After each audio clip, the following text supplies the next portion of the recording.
Bienvenue dans cette nouvelle vidéo. La chute continue sur Bitcoin et elle est même en train de s'accélérer. Donc on va essayer d'analyser les scénarios pour les prochains jours et les prochaines semaines. Pour l'instant, déjà ce qu'on voit, c'est que tous nos scénarios de baisse qu'on avait analysés depuis maintenant plus d'un mois sont en train de se réaliser. Donc les targets vont être assez clairs, vous allez voir. Comme je fais un market review, je fais aussi l'analyse du S&P 500 et je finirai la vidéo par l'analyse du gold. On va commencer avec Bitcoin, donc on va faire juste vite fait un petit retour weekly, même si j'ai déjà vu lundi pour voir où on en est, étant donné qu'il y a eu beaucoup de mouvements. Donc la bougie weekly actuelle, on est toujours dans la même target, qui est toujours, on cherche à venir prendre le lot ici des 59 800. Si on prend ce lot, notre point de choc futur qui est actuellement au 97 000, il redescendra ici au 82 000. Ça restera quand même encore pour moi assez éloigné pour venir choquer à la hausse. Donc un scénario qui serait possible, c'est soit on s'arrête un petit peu avant, on fait un petit rebond et après on fait ça.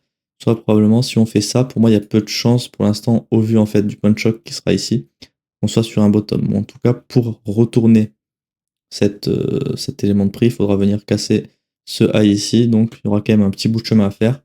Vous voyez que même si on vient chercher de l'eau ici, avant de prévoir un bottom, il y aura beaucoup de chemin à faire. Donc ça sert à rien de se précipiter à acheter là.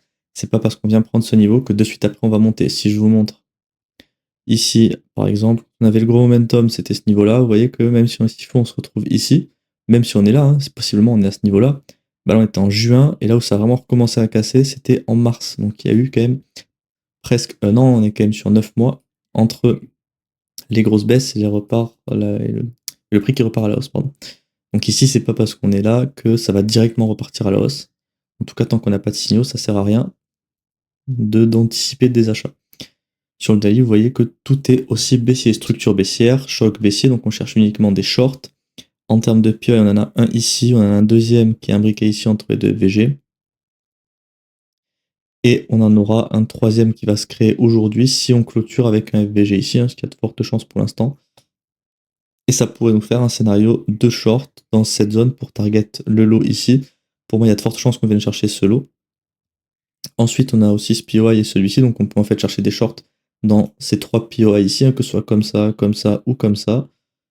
Mais pour l'instant, le premier POI le plus proche du price action actuellement, c'est celui-ci, donc on cherche des shorts dans cette zone s'il est confirmé aujourd'hui. Il n'est pas encore confirmé, donc on attend. Et la target, ce sera ici. Target que Ethereum, lui, est allé prendre. Je vous ferai un point sur Ethereum ce week-end, qu'on puisse voir le changement qu'il y a eu. Étant donné qu'on a pris le lot ici, ça doit être quand même intéressant à regarder. Et ce sera surtout plus intéressant la semaine prochaine, quand on aura la clôture weekly. Pareil, un Bitcoin, on attend la clôture weekly pour voir si on clôture en dessous de ce lot ou pas. Donc sur le daily, scénario assez clair. Il faut juste patienter qu'on crée bien ce PY ici pour le confirmer. Et après, bah, la target est claire. Hein. S'il faut, on ira chercher aujourd'hui cette zone. Mais pour moi, il y a très peu de chances qu'on n'aille pas aux 59 800. Sur le H4, on avait une structure baissière vraiment en ligne droite qui a continué de s'agrandir comme ceci. On avait un POI H4 ici qui n'a jamais été retesté. On a donc à ce niveau-là un nouveau POI ici. On a également d'autres que vous pouvez voir à l'écran. Entre chaque FVG ici, vous avez un POI et un ici aussi. Donc en fait, on peut chercher des zones dans des shorts dans toutes ces zones. On va être tracé à l'écran. On cherche uniquement des shorts. Hein. Vous voyez qu'en fait, depuis le point de choc qu'on a eu ici, le prix est baissier. Donc si vous avez cherché des achats sur toute cette jambe de baisse, ça n'a aucun sens. Pour l'instant, il faudrait venir casser les 67 500 pour revenir dans un order flow haussier et donc pouvoir venir chercher des longs sur le prix. Ce qui pour l'instant est quand même plutôt loin du price action actuel. Là maintenant, il faudra voir la réaction qu'on aura sur le lot de la mèche ici, parce que je rappelle que même si tout est baissier, toutes les timeframes, après un BOS, notamment ici, on s'attend à quoi? À un pullback.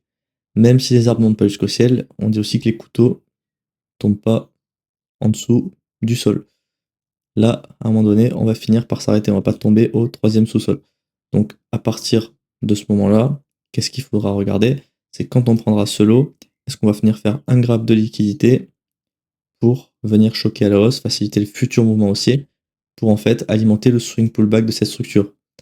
Swing pullback pour aller maximum jusqu'au high protégé à ce niveau-là, au 74 500, et ensuite revenir faire un nouveau lot, étant donné que la structure est baissière.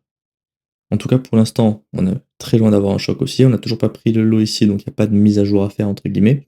Si on le fait cet après-midi, je vous ferai une mise à jour sur le Discord, donc vous pouvez rejoindre avec le lien en description si vous voulez plus de mise à jour en temps réel sur les actifs que j'analyse. Et ensuite, pour l'instant, bah là, il faudra du coup patienter pour un scénario comme ceci, même si pour l'instant, vu comme on est parti, il y a peu de chances que ça se réalise, on est toujours dans un scénario comme ça sur Bitcoin. Donc voilà pour l'analyse de Bitcoin, il n'y a pas grand chose d'autre à dire. Là, les scénarios, de toute façon, ils sont vraiment clairs. On n'a pas 36 solutions. Il y a tout qui est baissier sur toutes les timeframes. Donc les targets, elles sont vraiment identifiées et claires. Donc maintenant, il faut juste attendre que les scénarios se réalisent. Et si on a de nouvelles opportunités, savoir également les exploiter. Pour les personnes qui veulent se former, je rappelle que j'ai créé un mentorat pour 2 types de personnes différentes. C'est si vous voulez investir avec une stratégie vraiment qui est solide sur le long terme, et également pour les personnes qui veulent devenir trader et faire ça de leur activité principale. Donc pour ça, vous allez avoir différentes formules, vous allez avoir du mensuel, trimestriel ou annuel, et en quoi ça consiste. Vous allez avoir donc en premier lieu 2 formations offertes, une formation qui va parler plutôt d'outils crypto pour sélectionner, trouver les bonnes cryptos et ensuite appliquer une stratégie sur ces cryptos, une stratégie qui sera donc d'analyse technique. Le but en fait, c'est d'identifier des bonnes cryptos et ensuite d'appliquer les modèles d'entrée d'analyse technique. Ça, c'est pour de l'investissement. Et après, pour les personnes qui veulent trader, le modèle d'analyse technique, il est évidemment adapté à toutes les timeframes, tout type d'actifs. Donc, c'est vraiment pour les personnes qui veulent aussi devenir trader, un modèle qui va être quasiment 100% mécanique. Vous allez avoir très peu d'éléments qui ne seront pas mécaniques. En gros, l'idéal des stratégies mécaniques, c'est d'avoir un setup qui va avoir plein de paramètres prédéfinis pour en fait avoir des probabilités qui sont solides et un trade qui va se ressembler en fait quasiment à chaque fois. L'objectif, c'est que quasiment tous nos trades soient les mêmes et du coup, on peut se construire des stats solides sur le long terme. Et là, en gros, on tourne aux alentours des 75-80% de win rate. Donc, c'est vraiment une méthode indispensable à avoir pour trader. Vous pourrez également avoir des rendez-vous avec moi. Je réponds à toutes vos questions, des briefs privés mensuellement. Et évidemment, c'est quelque chose de one-to-one. Donc, je vous accompagne tout au long en fait du cursus pour répondre à toutes vos questions. Et si vous n'avez pas compris quelque chose, je vous réexpliquerai tout pour vraiment que vous compreniez et que vous sachiez faire exactement ce que je fais moi sur les marchés. Pour l'analyse du S&P, déjà ce que je remarque, c'est que même si Bitcoin a chuté fortement, ça se remarque un petit peu aussi, et ça a été entraîné par les indices américains qui commencent à faire un petit peu la déroute, parce que quand vous voyez les indices qui sont en hyper parabole, si on se met en weekly, ça n'en finit jamais, comme on dit, bah là, il y a bien un moment ou un autre, on va faire un pullback. Le pullback serait annoncé par la cassure du choc ici, mais entre-temps, on a quand même 2 PY pour chercher des longs. Donc on peut évidemment chercher des longs dans ces 2 PY pour target un nouveau high, c'est toujours valide. Par contre, comme je vous dis à chaque fois, attention, jambes ultra étendues, dans des PY qui sont dans l'extrême premium de ce range, donc là vous payez du S&P très cher dans cette zone, donc il y a peu de chances que ce soit des PY haute probabilité. Même si c'est des PY faible probabilité, ils peuvent évidemment avoir une réaction et être valides. Tout dépendra de votre plan et le plus important c'est de suivre votre plan. Si vous pouvez trader ces PY dans votre plan, n'hésitez pas à les trader. Mais par contre, ça reste des zones risquées, il faut en être conscient, il faut être prêt à, pour moi, laisser passer ces PY et attendre en fait d'avoir un vrai pullback avec un choc baissier puis un nouveau choc haussier pour chercher des longues dans le futur. Pour le H4 maintenant. Alors, donc sur le H4, bon, on n'a pas eu de changement, toujours structure haussière, on a fait le swing pullback suite au choc baissier d'ici. On est en train de s'arrêter dans notre PY daily. On a fait un beau graphe de liquidité ici pour l'instant. Il reste 2 heures avant la clôture dans l'Open US. Donc, on a un petit peu de temps avant d'avoir cette clôture. Ça peut vraiment changer. Ça peut clôturer très bien ici ou ici s'il faut. En tout cas, ce qu'on voit clairement, c'est que le choc futur est remonté à ce niveau-là. Donc, si pour moi on vient choquer à la hausse et qu'on a des scénarios de long avec la création de nouveaux POI, il y aura des scénarios haute probabilité à exploiter sur du H4 daily parce qu'on va avoir 2 POI qui seront imbriqués au même endroit. Swing pullback H4 qui est revenu ou dans la demande extrême de ce range, qui est dans l'extrême discount de ce range. Donc un swing pullback H4 qui aura été très bien fait au sein donc, du POI daily et de notre demande H4. Donc pour moi, si on vient choquer à la hausse, on aura de fortes probabilités de repartir dans une jambe de hausse. Jambe de hausse qui peut s'arrêter soit sur un nouveau high, soit on a quand même des anciens supply qui vont être imbriqués sur le côté ici, avec un que vous avez à ce niveau-là et un ici qui risque aussi de faire des petites réactions de stop en fait si on vient grind up à la hausse. Donc, en tout cas, pour l'instant, on est dans une structure morte, il n'y a aucun scénario sur le H4, donc il faut juste patienter d'avoir de nouveaux scénarios. Si vous cherchez une stratégie d'investissement avec pratiquement rien à faire, j'ai créé un algorithme de trading plus d'investissement pour Bitcoin, c'est-à-dire que c'est un algorithme qui va marcher sur du spot, il n'y a pas de levier, c'est pas vraiment du trading. En fait, l'objectif, c'est d'optimiser l'investissement sur Bitcoin. Donc j'ai fait une vidéo, vous pouvez aussi retrouver sur YouTube, où je vous détaille tout.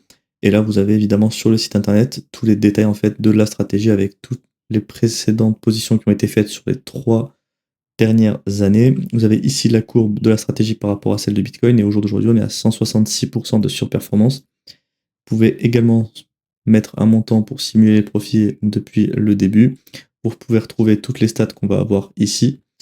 Et ça, l'objectif, c'est vraiment d'avoir une stratégie qui optimise notre investissement et notre position sur Bitcoin pour être exposé en fait quand le marché monte et idéalement être en stablecoin quand le marché baisse, comme vous pouvez le voir ici. Le marché a chuté fortement et la stratégie qui est ici l'algo de trading, il n'a pas du tout bougé. En fait, on a latéralisé parce qu'on n'était pas exposé pendant près de 2 mois de fin janvier à début avril.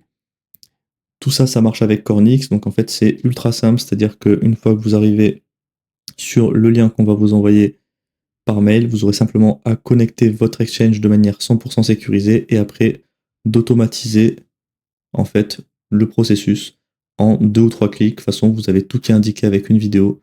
Donc c'est vraiment très simple d'utilisation et adapté à tout le monde. Vous pouvez également retrouver les tarifs en bas avec évidemment des tarifs qui sont plus axés sur le long terme parce qu'on parle d'algorithme spot. Donc si le marché baisse, il y aura du mal à faire de la performance parce qu'on ne va pas shorter, on fait simplement des achats.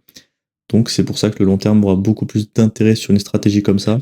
Et au final, vous voyez qu'il faut vraiment pas mettre beaucoup si Bitcoin performe pour rembourser le prix de l'abonnement sur le long terme. Parce qu'on a vraiment d'abonnements qui sont sur 1 an ou 2 ans idéalement. Donc c'est des prix qui sont relativement compétitifs par rapport au reste du marché. Surtout que là, on peut afficher quand même sur les 3-4 dernières années près de 166% de surperformance. Déjà, avoir la performance de Bitcoin sur son portefeuille, c'est déjà une très belle performance. Donc si on peut faire mieux, c'est encore mieux dans notre investissement. Pour finir la vidéo, donc l'analyse du gold sur le daily, hein, j'ai fait le weekly dans le début de semaine, donc si vous voulez plus de détails sur le weekly, sur le gold, vous pouvez aller voir la vidéo que j'ai fait mardi, il me semble.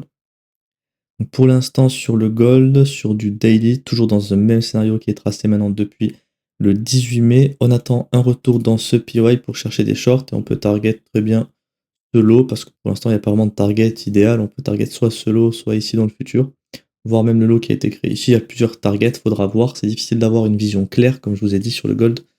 Là, j'ai pas trop de billets. On a toujours une structure haussière, mais choc baissier. Donc pour moi, on n'est pas dans des scénarios qui sont hyper clairs. Par contre, les POI, eux, sont là, sont exploitables, valides.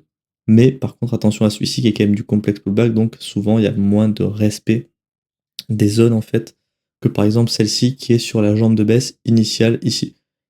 Donc pour le daily, pas eu de changement. On va passer maintenant sur le H4. Donc sur le H4, je vous avais tracé un scénario de long lundi qui était valide à ce niveau-là et qui s'est réalisé, c'est-à-dire qu'on était à peu près à ce niveau-là quand j'ai dû faire la vidéo. On attendait des shorts dans cette zone pour target au minimum ce lot. Après, il y avait d'autres targets possibles, hein, évidemment, mais en tout cas, pour l'instant, on n'a pas eu la réaction escomptée pour venir chercher plus bas. La structure interne reste haussière, donc attention à ça. Ça peut nous donner donc d'un billet plutôt acheteur. Et ce qu'on remarque, c'est qu'on a eu un choc aussi à ce niveau-là. Donc déjà, ce POI n'est plus valide et plus exploitable. On a un supply ici qui pourrait stopper le prix, mais on ne cherche pas de short au sein de ce supply parce que le choc ici est haussier. Donc quand on a un choc haussier, on cherche uniquement des longues. Et à ce niveau-là, c'est juste un supply en fait qui peut bloquer le prix. Typiquement, si on crée un POI comme ça d'ici la fin de journée, si on cherche des longs ici, il faut qu'on soit prêt à ce que cette zone-là puisse nous bloquer. Donc typiquement prendre des TP dans cette zone, ou break-even, ou ce que vous voulez, ça dépendra de votre plan, toujours pareil, il n'y a pas de règle universelle en fait. Le but c'est vraiment que dans votre plan, vous ayez vos règles et votre méthode et que vous la respectiez à chaque fois. C'est pas parce que vous avez vu ça chez un tel, lui qui fait ci ou autre, si vous changez à chaque fois, vous n'avez plus les probas avec vous et vous allez vous faire défoncer par le marché. Donc je dis pas que vous devez TP ici, mais si dans votre plan, par exemple, quand on a une zone comme ça qui bloque, vous mettez un break-even, vous devez tout simplement le respecter. Si vous devez rien faire dans cette zone et c'est un peu soit elle passe pas, et dans ce cas-là c'est SL, et ben c'est que ça, si tant bien vous fasse, vous pouvez faire ça. En tout cas, on ne cherche pas de short dans cette zone, c'est surtout ça qu'il faut retenir. Donc pour l'instant, on n'a aucun pire, celui-ci que je vous ai tracé avant qu'il soit créé, il va falloir qu'on clôture cette bougie, et celle d'après pour qu'on crée un FVG. Donc il y a quand même pas mal de chemin à faire, ça sera dans 6 heures. Mais je vous ferai une mise à jour sur Discord à la fin de la journée quand on aura donc créé le POI ou pas. Si on ne le crée pas, il n'y aura pas de mise à jour. Mais si on a un nouveau POI à exploiter, je vous ferai une mise à jour quand il sera en place sur le price action. En tout cas, pour l'instant, structure morte, il n'y a aucun scénario, donc il faut juste patienter sur le H4. Je vous remercie d'avoir regardé cette vidéo. N'oubliez pas de vous abonner à la chaîne et d'activer la cloche de notification si vous voulez me soutenir et également être averti des dernières analyses publiées. Si vous voulez rejoindre soit le mentorat, soit avoir plus d'infos aussi sur notre algo Bitcoin, vous avez donc le lien du Linktree ici qui vous ramènera sur tous mes liens avec les différents sites que vous pouvez utiliser pour trouver des informations. Et vous pouvez également avoir le lien du Discord si vous voulez nous rejoindre pour plus d'analyses, parce que je vais partager des analyses que je ne partage pas sur YouTube, sur Discord. Et vous pouvez également poser toutes vos questions. Si vous avez une question par rapport au mentorat ou à mon algo Bitcoin, vous pouvez évidemment venir et je vous répondrai avec plaisir.